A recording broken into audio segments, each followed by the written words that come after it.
Hello and welcome to this week's episode of the Sacred Priestess Podcast, where I help beautiful awakening women activate their sacred feminine power so that they can find clarity, connection, and confidence in their spiritual healing journey. I'm Hayley. It is so wonderful to have you here. Thank you so much for joining me today.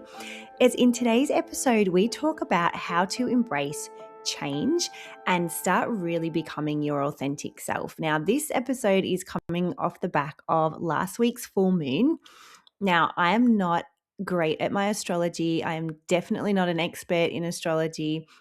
And if you are out there and you are really into it, please feel free to comment about this on the in the comments to share your beautiful knowledge with us. But last week's full moon was in Aquarius. So I'm recording this if you're catching up later on. This is in August of 2026. So last week's full moon was in Aquarius, and from what I understood from what the astrologers and moon experts that I follow were saying, it was one of change. It was really bringing in, illuminating the places that we were changing, that we were being asked to change, and that was certainly true for me. Now, being in Aquarius is in my third house, and third house is around communication with the people closest to you, communication with, siblings, family, partners. And so this was certainly absolutely and definitely true for me. It's change that has been coming for a while. It's change that the more that I've been stepping into my sacred feminine power. We talked about the throat chakra last week or the week before, and as we step into our sacred feminine power, as I'm doing that, definitely that throat chakra healing personally, collectively is coming forward, and communication and authentic expression and really stepping into that is super important. And like I said, that's definitely something that was ready for me to change last week. It's a change, like I said, a change that's been coming. And when we are in this space, when we are on our awakening journey, when we are healing, stepping into more of our divine feminine, we are going to change. And, change isn't about the fact that what we are right now isn't good enough. We are beautiful and perfect and exactly who we are supposed to be in every moment, right?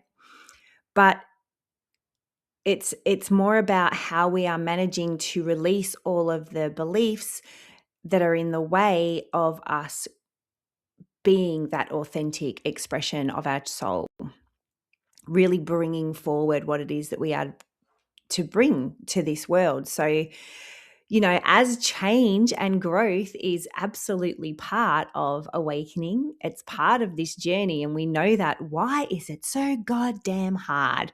Why is it so hard for us to do? Why do we cling on so much? Why do we suppress it so much? Why do we hide from the full moon of illumination when change is coming?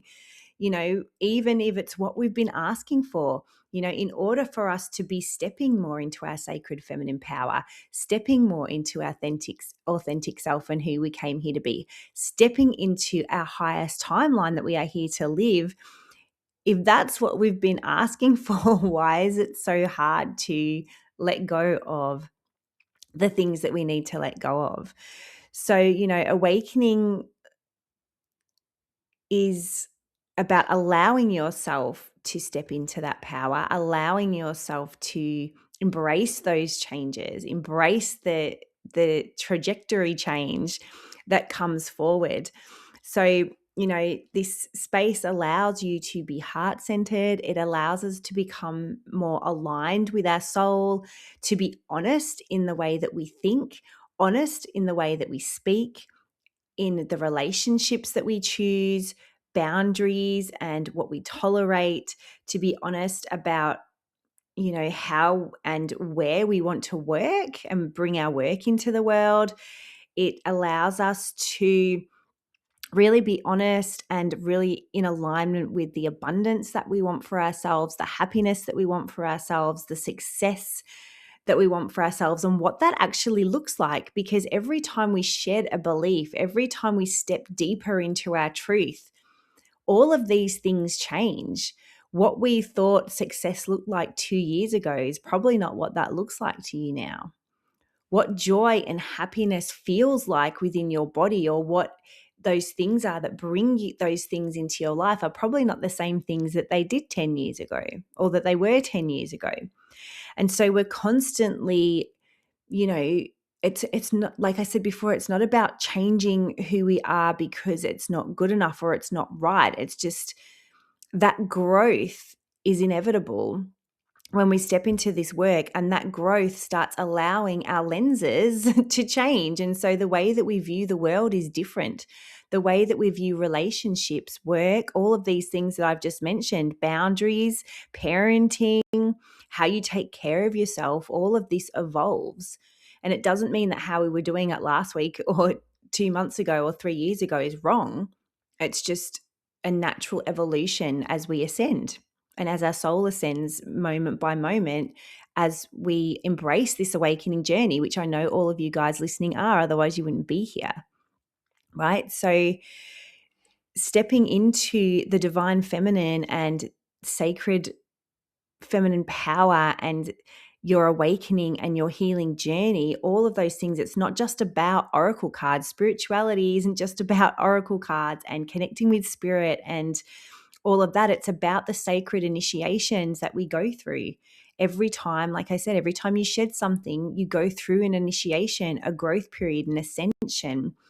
And, you know, once another level and layer of those beliefs and ways of being are cleared, things change. Like I said, our perspective change. And it's when we work with the goddesses in the Sacred Priestess Mystery School, we work with Mother Mary, Mary Magdalene, Isis, Goddess Sophia, the Sisters of the Pleiades, Athena, Aphrodite, these beautiful energies and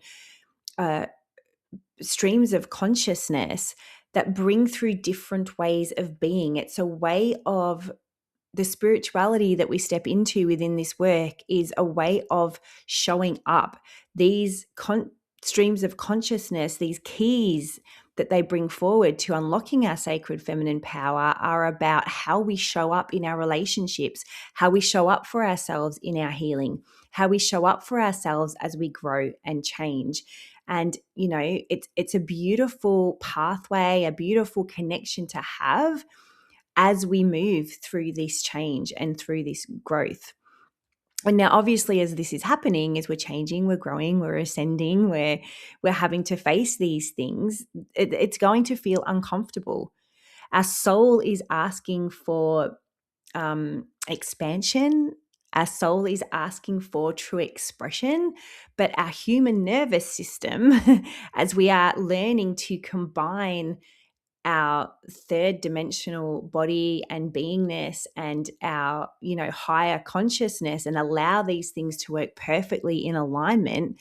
As we're doing that, our human nervous system wants familiarity. It wants what it's used to. It wants to be comfortable. And that tension can create a lot of fear. And fear doesn't mean that what we're doing isn't right.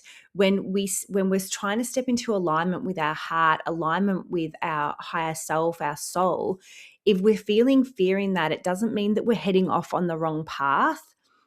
It doesn't mean that the messages we're getting aren't right. It just means that we're on the edge of that growth sometimes, you know, we're on the edge of that precipice.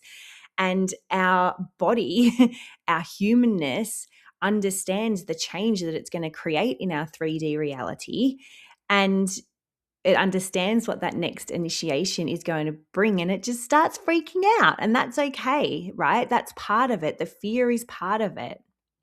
I always look at that edge of growth and that edge of stepping into, for those of you who have given birth, and you'll see it in the movies when women are giving birth, they get to that point where they go, I can't do this anymore, this is too much, I can't do it. It's that precipice, and it's your body going, I can't do this, I can't make this change, everything's going to be too different, like I don't know if I can handle this.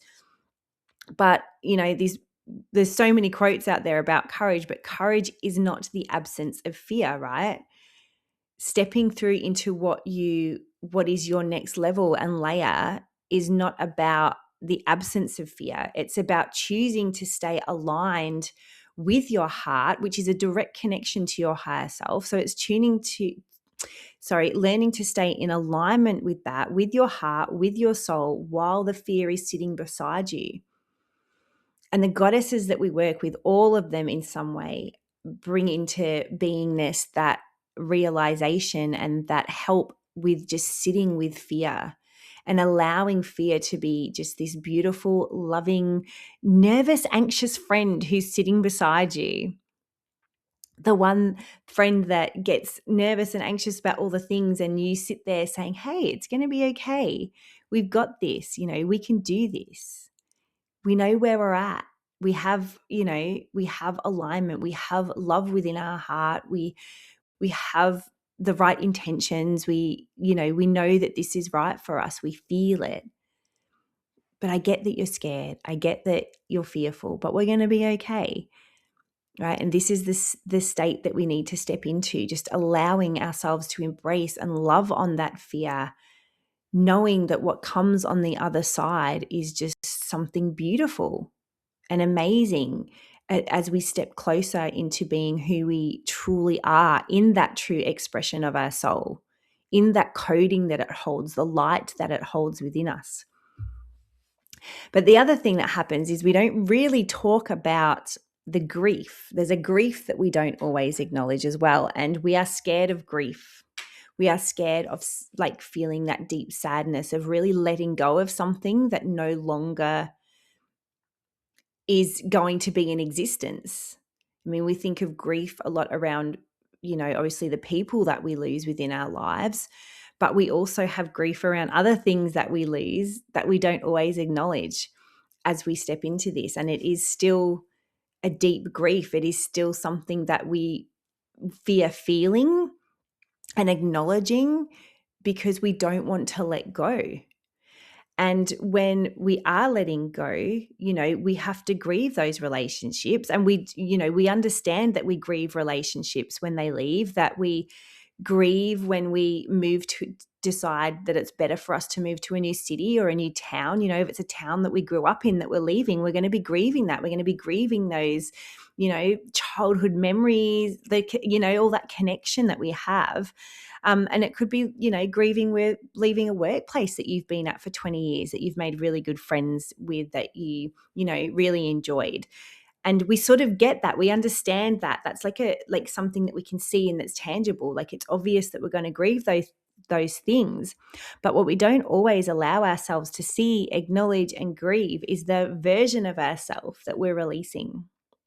The version of ourselves that we feel we're going to lose and we're never going to find her again, and for those of you who are my age, who, are closer towards in their late 40s, 50s, you kind of do look back and go, gosh, what happened to that 20-year-old version of me who was just so, carefree and all of the things. And, as we evolve in our parenthood, for those of you out there who are parents, we're sort of grieving that version of mother that we were, because we're consistently evolving as a mother. As our kids grow, we need to be a different kind of mum for the ages that they're at. And we don't realize how much we're sort of grieving ourselves in that process, because we are constantly changing.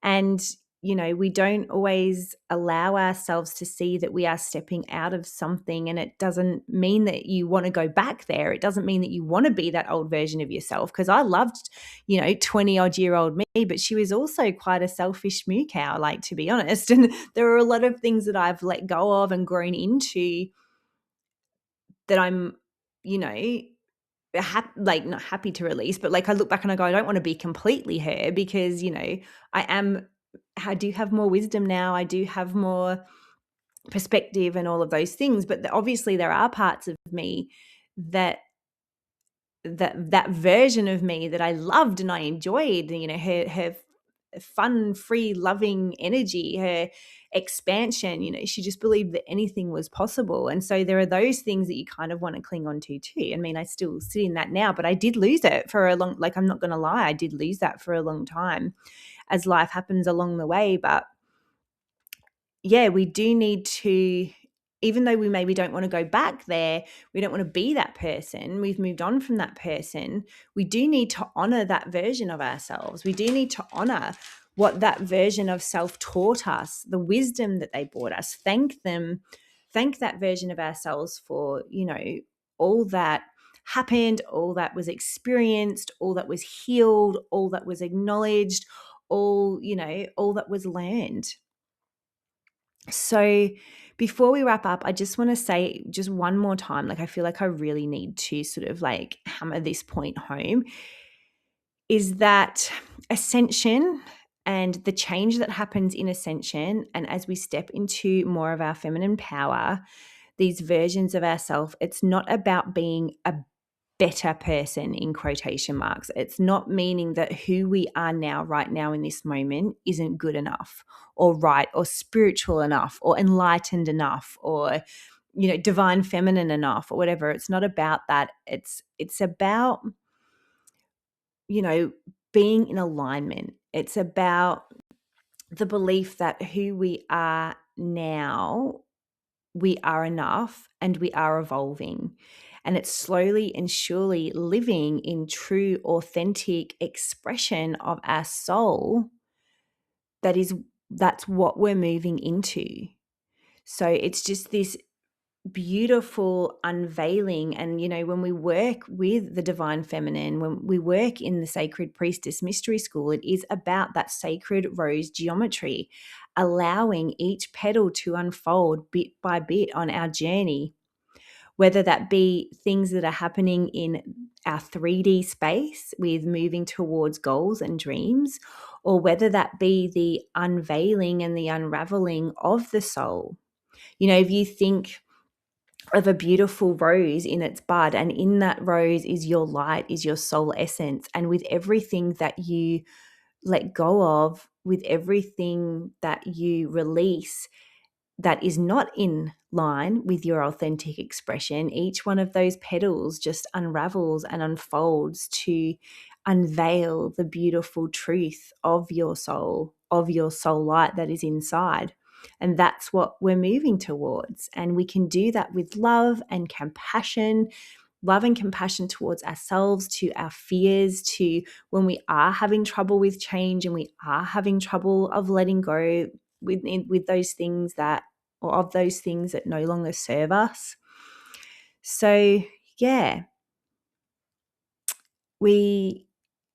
we step more into that, we release these woundings, and like I said, that's what comes forward for us. So just a few questions to reflect on after this full moon of change, and with this conversation, what is changing for you right now? What do you feel is changing that maybe you're sort of going, oh God, I can feel that changing, I can feel that coming, but it's really scaring me. And it's okay that it is, and it's great that you're acknowledging that. So just love on that and just notice it, witness it. I think sometimes in the spiritual space and in the healing space, we feel like we have to be doing something about it. So if you can feel change coming and you notice that fear's there, it's like we feel like we have to do something. Oh, I better get a Reiki, or I better check my inner child, or I better do the, you don't, just the acknowledgement of going, wow, hey fear, I see you.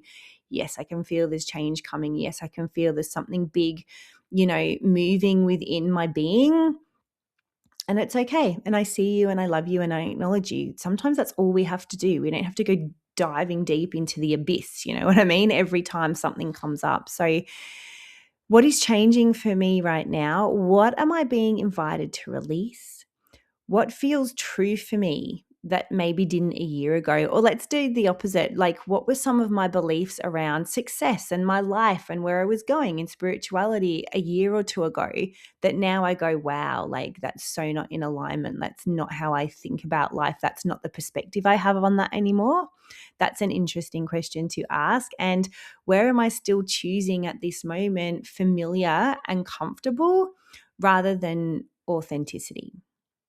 So there are a few things that you can ask. And if you would love to go deeper into teachings of the divine and sacred feminine, to work with the beautiful goddesses that I mentioned earlier, please join the VIP waitlist for the Sacred Priestess Inner Circle, which is opening in September. So this is a space where we gather monthly for sort of like a women's circle where we work with these goddesses. I bring these goddesses forwards. I channel them through, and they do healings. They do activations around certain things where we learn more about the keys that they bring forward to unlocking our sacred feminine power.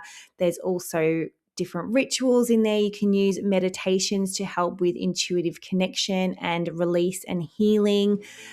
Card spreads, because I can't do anything without an oracle card spread, and I know that most of you out there can't either. So yeah, just pop your name on the VIP waitlist for that and you'll be the first to know when it opens. I'll also drop the links to my private Facebook group where we do little mini teachings every week, and card pulls, card readings and things, and my Insta. And thank you so much for joining me. Thank you for being here. I will see you all again next week. Bye.